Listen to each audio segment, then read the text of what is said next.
welcome to Dungeoneering Done Dirt Cheap. I'm Everweird, and I'm playing the Gunderholfen Mega Dungeon using the BECME D&D rules from the 1980s and 90s.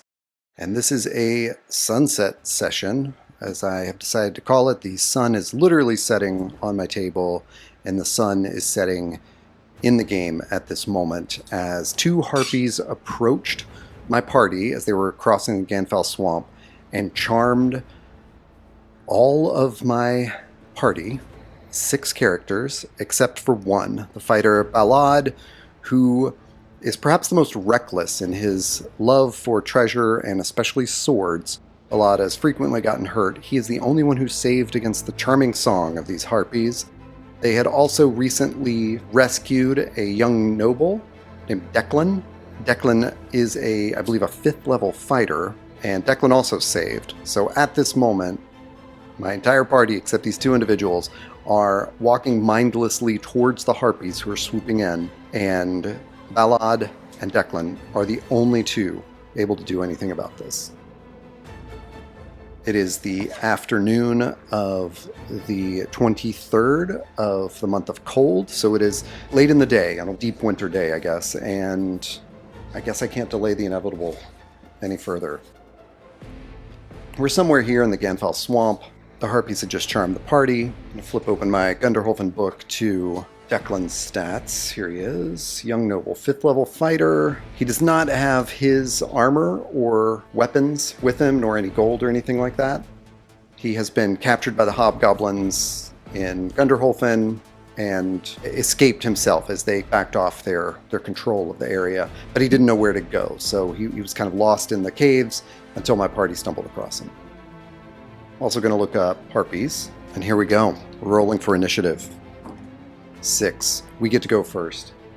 Declan and Ballad charge across the remaining feet between them and the harpies. Ballad shouts to Declan to grab the dwarf's sword and shield if you can, as they are together, as they are sprinting across this swamp. Ballad also hands Declan a bottle of oil. No way to light it, at least at this point. They're racing towards these harpies. They have no ranged weapons. Ballad shouts, "We've just got to keep these cursed birds from taking our friends. Come at them as hard as you can." Basically, his plan is just start swinging those swords and trying to make it as unattractive as possible to pick up their friends, their party. The charm, as far as the charm person spell goes, is automatically broken if the spellcaster attacks the victim, whether by spell or by weapon. The victim will fight normally if attacked by the spellcaster's allies. Running into this, Ballad and Declan don't necessarily know this, but they do think that if they cause enough trouble, it might snap everybody out of that spell that they're under, this charm. The harpies, for their part, are really going to try to just swoop in and grab the party. They're not super interested in fighting those people that they've charmed in that moment. They want to eat their victims, and they can't eat them all, and as soon as they grab one in their talons or somewhat attack it, the charm is going to break. At least that's the way I'm ruling it, so the harpies are just coming in on a snatch and grab kind of mission.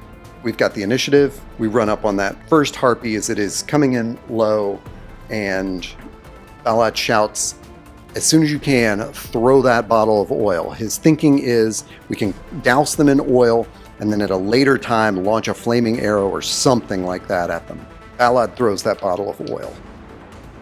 Natural 1. Drops it right onto the ground. Declan throws his bottle of oil. Another natural 1. These dice are cursed, dude. Drop 2 bottles in their race to catch up with these harpies, and the harpies get to act. I think the harpies are going to have to roll an attack roll to kind of grab someone as they swoop in. That's what makes the most sense to me, because their victim is not going to try to save themselves. So they're coming in, and just by nature of things, they're coming after Grebe and Zenith. First one comes at Grebe. 13. Will not grab Grebe. Swoops in, claws, but does not grab Grebe. Second one comes in at Zenith. Also misses. So they've swooped in, and at this time, Ballad is still shouting commands to Declan. Crowd them together, get everybody together, and maybe we can protect them on the outside. And he's just trying to kind of push everybody together sometimes trying to shove Grebe or Zenith or Talira down just to get them out of the way, swinging his sword around wildly. And his idea now is as soon as these harpies come close, he's going to slash at them. So they are all within that melee range right now, swooping around each other. Roll for initiative. 1. The harpies get to go first. They come at Grebe. 8. Misses Grebe. Come at Zenith. Miss Zenith. Ballad takes his two-handed sword and swings at one of them. Misses. Declan, with Grebe's sword +1, a 14. He is a 5th level fighter. I believe he's going to hit. He does for 7 points of damage. Kills one of the harpies outright because one of them was hit by, I believe, Zenith's arrow or Talira's arrow in the last session. One of these harpies is just slain and lets out this terrible screech. The people who had been charmed by that one's song kind of react like abruptly, like looking around, what is going on? And I'm going to roll for initiative. 6. We get to go first. Ballad runs in, swings at that remaining harpy. A 13, I believe, is going to hit. It does. 10 points of damage on that two-handed sword. Cuts this second harpy down. It had taken no damage prior to that, and heroically just saves the party, slashes this harpy to death. This hideous chimera of eagle's body, giant eagle's body, and hideous woman's torso and head is just cleaved in twain and falls into the marshes of the Ganfall Swamp, bloodying the leaves and the party members beneath her. The charm is broken. The party looks around, shocked at what was going on, wondering why they weren't themselves armed, feeling this charm shaking off. Declan, holding Grebe's sword, seeing that sort of magic energy thrum around the sword as the harpies lay dead on the ground, breathing heavily, cannot believe their luck that this has happened. And they all start running back to that trail where they were. Just wordlessly, they don't exchange any of their inner monologue at all. They just run, panicked, away from this killing field here where they've slain these harpies. And they get back to the Ganfall Swamp, or sorry, to the trail in the Ganfall Swamp. And later that afternoon, I'll roll for another encounter, and they don't have one. They are tense. They are on guard the whole time. Still not really sure what happened. Ballad himself, usually jovial and able to joke off the danger, cannot do it in this moment, is terrified at what happened. They arrive in the city that night, and they tell Declan that they stay at the Silver Flogger while their tower is being prepared and renovated. This doesn't make any sense to Declan, but they buy him a room or put him up in one of theirs. They check in at the Silver Flogger, exhausted, bathe as they can, eat, and get ready to meet in the morning and figure out how this goes. Virago has been poisoned by a bite from a giant rat and needs 6 days to recover. So a few things will happen. First of all, the renovations on their tower should be completed in that time, or at least in a state where they can move in. And also, I believe it'll be a new month, and they will have to decide, are they continuing to head out to Gunderholfen this deep into winter, or do they decide that this is enough for them? You know, should they hole up in their tower for a while? All told, they're going to spend about 2,000 gold renovating this tower that they have purchased, taken on. And sure enough, 6 days is going to get them right to the end of the month. They take Virago to the Temple of Cathalea and ask the clerics there to take care of them while they are poisoned. They do not make contact with Balfour. They have nothing to report anyway, but there is a sort of quiet defiance in them not checking in with him. They don't really care to inform them of their plans. Declan returns to his home in the farmlands and will give my party 150 gold for his safekeeping. And that is, I'm determining that amount because that is what he would have had on him if encountered in normal circumstances, not as a prisoner in the dungeon. So as he returned home, that is what he gives to the party and their thanks for escorting him safely. They, I think, meekly refuse it, but he insists. Their argument for refusing it is saying, like, you saved us, and he just very nobly, as is his manner, insists that he would have done the same no matter what, and they're responsible for his safety. So he appreciates that, and they have a person to call on should they ever need it. They have fortified their tower at this point. They put stone walls into the basement. They've removed the trap door that was on the floor of the first floor. They've built better stairwells. They're not just open wooden slats, but better stairwells everywhere. They've provided like a room divider in two of the rooms so that they can break it up into separate bedrooms. And I think they're going to have a bedroom on the top floor, sort of for the party, and a bedroom on the third floor for the dungeoneering company, and then a sitting room, and then sort of a kitchen room, and then they have a larder. They're discussing how to best secure this because they want to put their treasure that is now being held for them by Clement in town. They want to put it in here. But of course, this tower is outside of town. There's no guards. There's no wall. How do they best secure that treasure in there? They haven't really figured it out. One of the things they've been paying for every day are these guards to come out and just stand watch at the tower. They're going to have to continue to do that as days go by. Whenever they go to Gunderholfen, they're going to have to pay guards to check out the tower. I think they are. I'm kind of hesitating because maybe they don't pay for that every day. In that time, as they've discussed and as Virago has been healing, I'm going to do some XP calculation. Over those 6 days, they're definitely able to heal up, max out their hit points again. They've also been talking about what to do with level 3.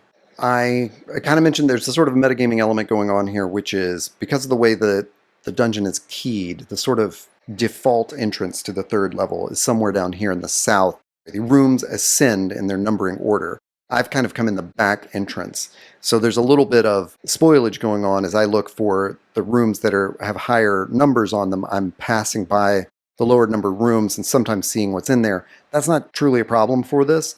That's the metagaming element. But the in-game element is that the party feels like they can't get Frank up and down this ladder. Frank, their clay golem, is a resource to them for getting through here and carrying things if they need it. And certainly because when they got here, they've heard noises that sounded like a whole bunch of Keygoths.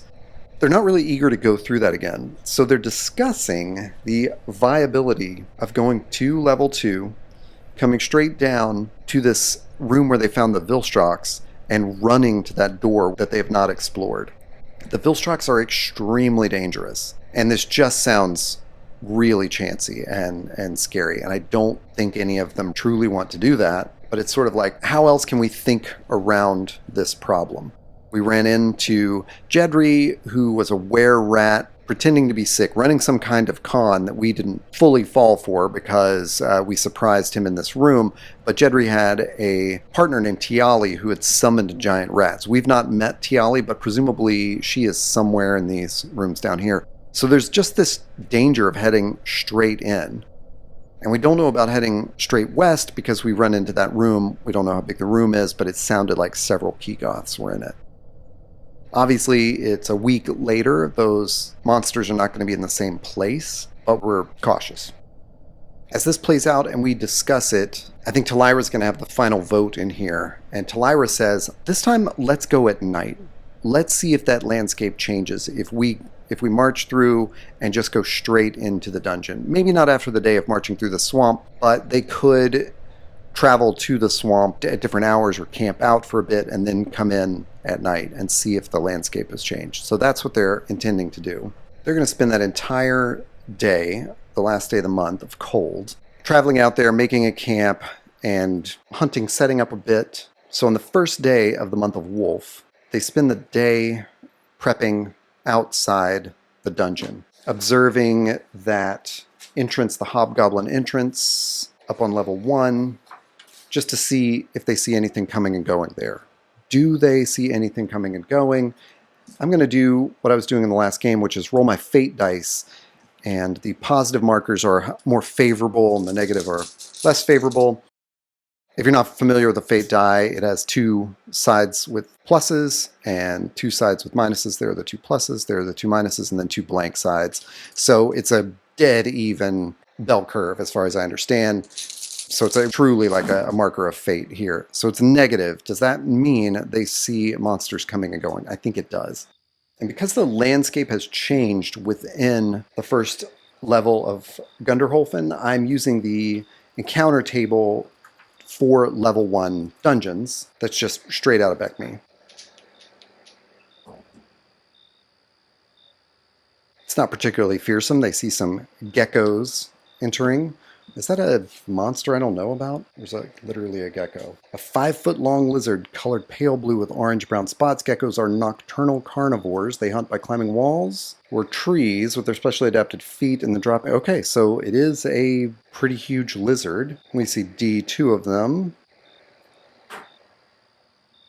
So we think we just see one coming and going. That night we arrive, we see it go in there and not come out. So that has worried us a bit. We've observed the next day and not seen it come out. So waiting until that evening on the first day of the month of Wolf, when we head in, we're keeping a lookout for that gecko, or any gecko, or anything else. We're going to be really cautious as we approach, and I'm going to roll other... That was me rolling for an encounter. I did not have it, so I don't roll the 20. So we make it in, do not see the gecko's presence in this room, head south, moving slowly and cautiously. Do we have an encounter in this area? No. We continue south. We're going to make it to this sort of area where it turns into a cave. And we check again, no encounters. That gecko is nowhere to be seen. We take the spiral stairs down, arrive here. We run over to this door, jump across the pit trap, activate the trap door with this ladder in it. Oh, that's not right. We were thinking of going down here to the Vilstrox. Okay. We have briefed Lorkay on how this works. Actually, Lorkay's been through this with us. We run across the room, stopping, throwing the bag of cloth, setting off this wind trap, going to the room full of bones, the magic mouth that eats our money, passing the room with a little crevice in it. Through the giant toads area, I roll for an encounter. Nothing. We head back down to taking this middle passageway, which we believe is the safest, to the mushroom room. Encounters, none. We head down this way to the room with the healing crystals, chill out for a bit, and then we know we're going to make our way into this room. The Vilstrock have undoubtedly moved their position. They're not going to stay put exactly all the time. They don't just wait there for adventurers to come through. But they are somewhat made to do that. They're sort of rock people. In the original encounter, there were 11 Vilstrock. There's absolutely going to be less than that. I'm going to roll a d10. Well, let's try the dice of fate again. How positive or negative is this going to be for us? I'm going to re-roll that one. Slightly positive. So the numbers have been cut down. Because it's not overwhelmingly positive, I'll say they weren't completely eliminated or moved on. I'm going to roll a d8 to see how many might be in there. 4. My party, of course, doesn't know this. We're silently discussing this, or quietly discussing this in the room with the healing crystals, and our plan is to move quietly over here, stick to this wall, and move to that door. What we know is that Lorkay has infravision. Let me double check that, but I'm pretty sure elves do have it. Yep, I have it noted. So Lorkay has infravision. We're going to put him in front to lead us, and we tell him what to look for. And then we're going to head down to that door. And the idea is that we're going to prioritize our speed moving across that room. Is this a flat fate check? Let's do it again. Reroll that crack. Okay, slightly positive again. So whether the Vilstrock don't hear us or we move quickly enough, we get to that door and check it. It is unlocked. We move through as quickly as possible and close the door behind us. Moist clay covers the wall, ceiling, and floor of this room. Water trickles down the walls and drips from the ceiling. There's a door here with a crossbar on it, which can be locked in place, making it very difficult for anything to enter. That's the door with the crossbar, the door to 28. So this door has the crossbar on it. I'll have to say we've moved through that quite carefully. I guess because this is indicated in this room, it means there's a crossbar there that we can put across it, sort of locking the Vilstrock in that room. In other words, if they heard us, they're unable to pursue us into this room. This looks like a door to the east, but on the map, it's not really indicated as an exit. Nonetheless, we're going to listen at that door first. This is my dungeoneering party listening. Talira and Virago succeed. They hear nothing there. In fact, it just sounds deadened, so they don't think that's actually an entrance or exit anywhere. They go to listen to the door to the west.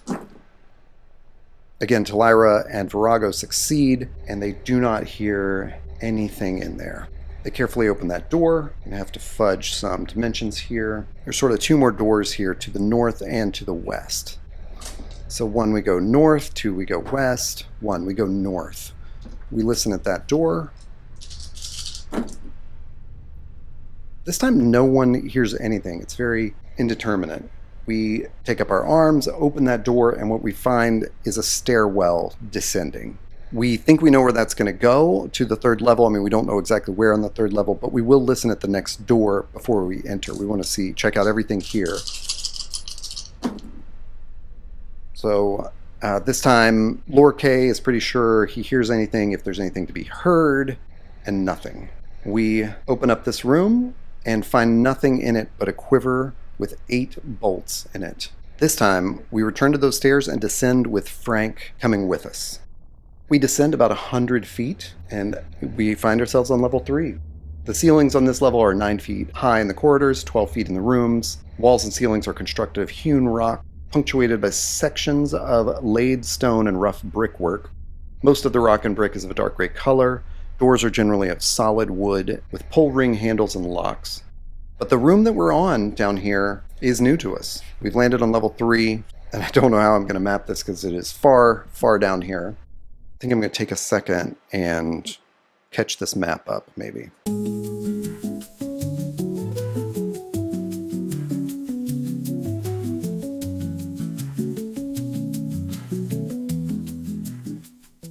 We end up in this room here. We see double doors to the east, double doors to the west, and double doors to the north. When we eventually descend these stairs, the walls are covered in intricate engravings of roses. The double doors in here are heavy and will require an open doors check to open. So 1, we go north. 2, we go east. 3, we go west.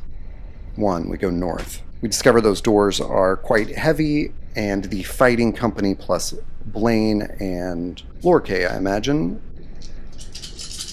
all do force doors, and we get it solidly. But we do make noise doing that, so we punch open these doors, and it makes a lot of noise into this chamber that's ahead of us. It's a very long hallway. About 10 feet in, we can see that there's a door to the east, but then the hallway continues definitely farther than 30 feet, farther than our torchlight. Because this door to the east is the first that we come across, we're all going to listen there. Once again, Talira, if there's anything to be heard, can hear in that room.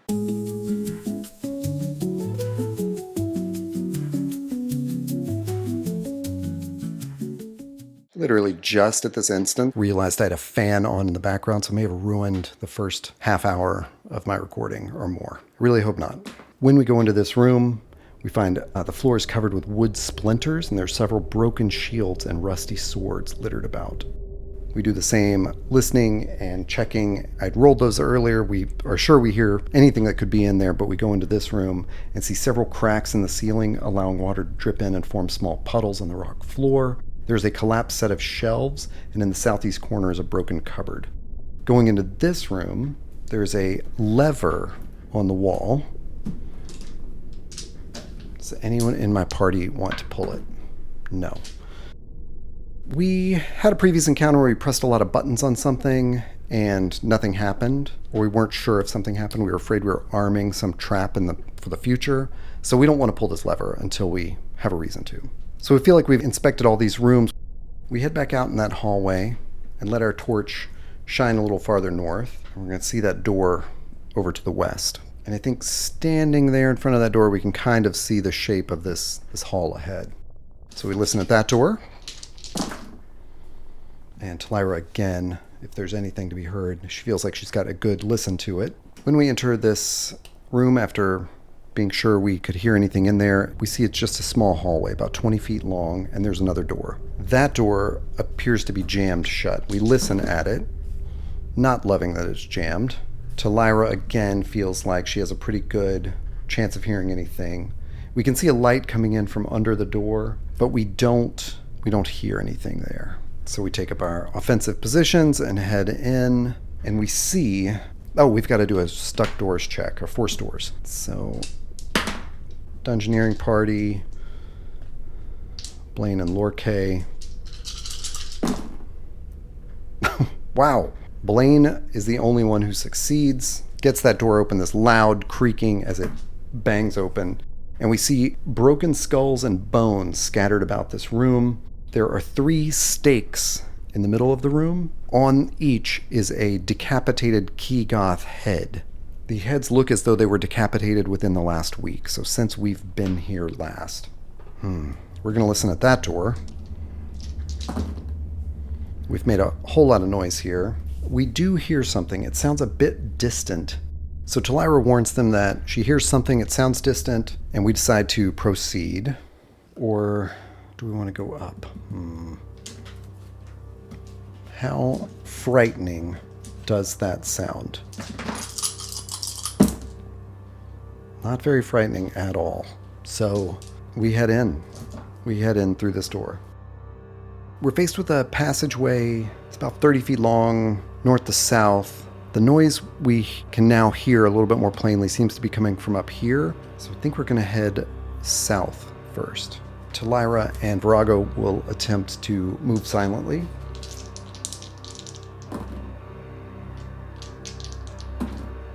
Neither of them is able to do that. So we're all creeping down here. And what we see along the south wall of this chamber as our torchlight illuminates it is a low mound of straw, sticks, and rags. It reeks of sweat and ale.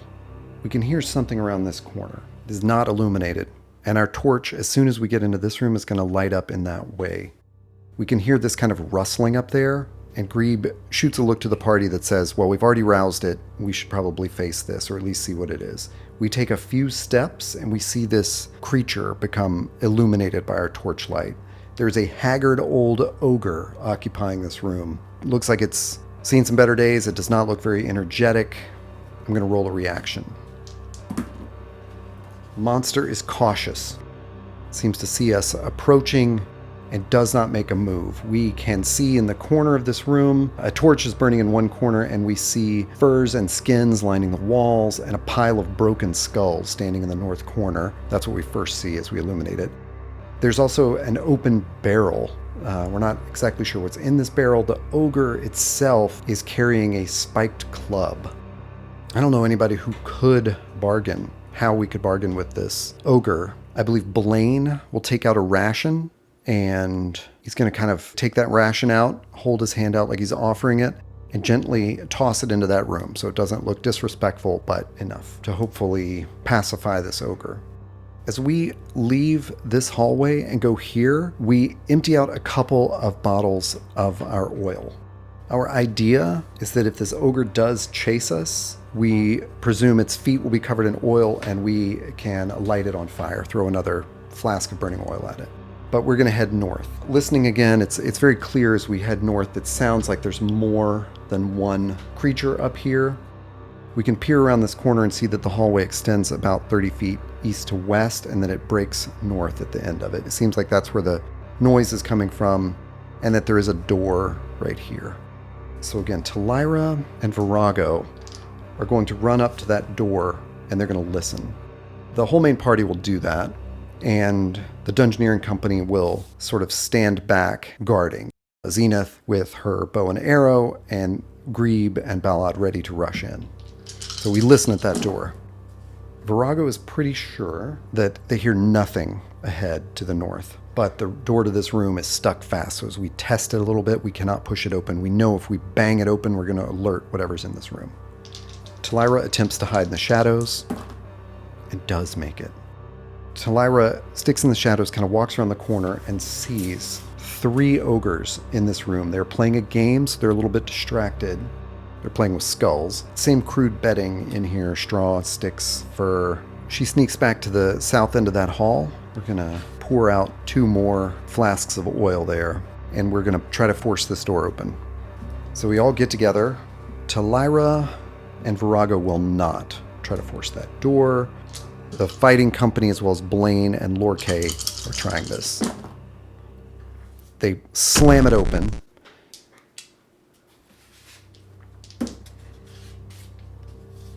And we hear growls coming from that direction. That was the monster's reaction. They are aggressive.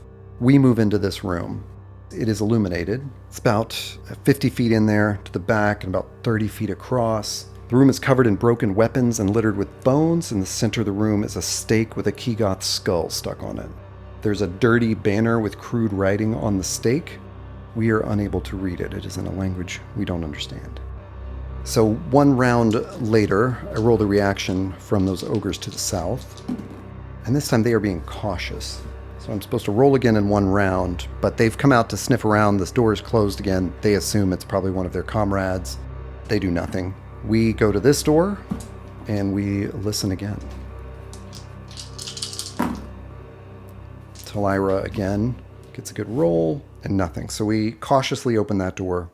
This is the most creeping around I think we've done. And we see that this hallway leads sort of north, and it seems to join up with a wider hallway. And we kind of in our mind can maybe map it to this one that we saw in the south. So we're going to go up just to this corner and kind of spy around. We see a door across from us to the east, and then the hallway continues to the north for a bit. Do we head across the hall to this door? No. Which way do we go? North or south? North is a 1, south is a 2, north. Okay, so we instead creep up around this hall and we see this passageway off to the west. Listening at this corner, we hear the sound of something hulking, moving amongst whatever is in this room down here. There's also a chittering and a scraping sound that does not sound good. We take a few steps down this hall, and we can see that this room is filled with giant mushrooms and toadstools. Whatever is in there is moving amongst the fungi, and we can't see it. We still want to see what there is to see around here, so we're not going to enter that room yet, although we have mostly positive interactions with mushrooms. So we're again going to approach cautiously to the north, and we look ahead. We can smell sort of a rotting smell up there, and we can hear the sound of dripping water. As it comes into view, there's a pool right in the middle of this room. Water is dripping into that pool from the ceiling. We're probably here, like the extent of our torchlight illuminates that pool, but not any further. So we're going to creep along this wall over on the west side. There's something in this room. I'm wondering if either of us is surprised. My party is the yellow die. We can only be surprised on a 1, and we are. So I'm just going to roll into initiative. We get to go first. We don't have the chance to evade because we lost that initiative, but as we sort of creep around here, 4 Blindheims lurking on the north side of the pool advance against us. The Blindheim is in the Fiend Folio. It is a subterranean creature that is a yellow frog-like humanoid with huge eyes that shine like searchlights, so no wonder, although we were surprised, we get the initiative. While in repose, the beast keeps its eyes turned off. Oh, okay. By means of an extra eyelid, however, it can attack instantaneously by opening its eyes, and its acute sense of hearing will usually indicate the direction of its target. Those who come within its beams at a range of 30 feet or less must save against wands or be blinded for 11 to 20 turns. Anyone with infravision in that range saves at a -3. So these things approach us. They have not yet opened their eyes because I have the initiative. I don't think my party is like bloodthirsty and ready to just kill frogs, but frog-like humanoids. We've certainly had bad experiences with cave toads before. Do we want to fight these things? Okay, Talira knocks up an arrow on her short bow and Zenith on her long bow, and they both let fly. Talira misses, Zenith misses, Lorkay and, well, the fighting company will go in. I don't know why I'm going to start with them. Grebe, with her +1 sword, goes after one of them. Misses. Ballad, with that 2-handed sword, might hit with that. Does not. All right, Blaine does hit. Rolled the wrong damage die, unfortunately, but 5 is not bad. Blaine sees that it doesn't do much damage at all and shouts that out to everyone. These are tougher than they look. Lorkay runs up, terrified, swings his sword, and 11 is not going to hit. The chaos here has kind of thrown us all off. Virago is the last in there, attacking with their hands. Also does not hit. This is bad news. The 4 Blindheims here open their eyes with these searchlights shining at us. Bright light coming out of their eyes, and we're going to have to save versus wands. Talira. saves. Virago does not save. Lorque does not save. Blaine does not save. Grebe does not save. Zenith saves. Ballad does not save. Zenith and Talira are the only two who duck away in time, as everyone else is blinded for 16 rounds? Is that what it said? 16 turns, so 160 minutes. Okay, we roll for initiative. We get to go first. Talira shouts at Grebe and says, "Tell Frank to get you out of here." Grebe shouts at Frank and says, "Get me out of here." And then Frank spends his movement moving her out of here farther down into the passage. Grebe says, "Bring Ballad to me." And then Frank will head back in there to grab Ballad. Talira, meanwhile, knocks another arrow. Misses. Zenith arrow does not hit. Arrows are flying all over the place. It is now the Blindheim's turn. They run in and bite. So the first one's going to bite at Ballad, and it does hit Ballad for 8 points of damage. The next one is going to come after Virago. Misses. The next one after Lorque. Misses. Next one after Blaine. Misses. I roll for initiative. 1. They get to go first. It's going to come after Ballad. Going to reroll that crack. Even worse. Ballad drops as this Blindheim bites into him again. Talira, as soon as that happens, shouts, "Ballad's down!" just so that Blaine will know. Okay, second one goes after Virago. Hits. Virago goes down. Third one goes after Lorque. Hits. Yep, Lorque goes down. And the last one comes after Blaine. Misses. Talira grabs Blaine and pushes him over to Virago's body, pressing his hand onto Virago, and shouts, "Cure her!" So Blaine casts Cure Light Wounds on Virago, only getting 2 points back, but Virago comes back up with 2 points. Frank runs in, grabs Ballad, and runs him out to Grebe. Grebe can tell that he is down, he's unconscious. She can spend her movement sort of fumbling around, finding his mouth, and putting one of their last health potions into his throat, so he gets 4 points back. Ballad comes back up. Lorque is still down. Talira has used her movement. Blaine has used his action. Virago is down. Zenith has movement. Zenith runs to Lorque, takes that possibly last healing potion. Lorque comes back up. We have 1 health potion remaining. We are all stumbling around, rolling initiative. 6. We get to go. Talira grabs Virago and pushes them to the south, just slowly pushing them as well as they can, saying, "Run with me." Gets them about 60 feet or so to where Grebe is. Blaine is kind of on the ground back there, having cured Virago, but not knowing where he is because he's blinded. He's fumbling around. Lorque as well is blind, but has been healed by Zenith. Zenith grabs Lorque, and Grebe has also shouted at Frank, "Get someone out of there." So Frank has come running in. So Zenith will grab Lorque, and Frank will grab Blaine, and they both come running out with them, and we are in this corridor. Do the Blindheims pursue us?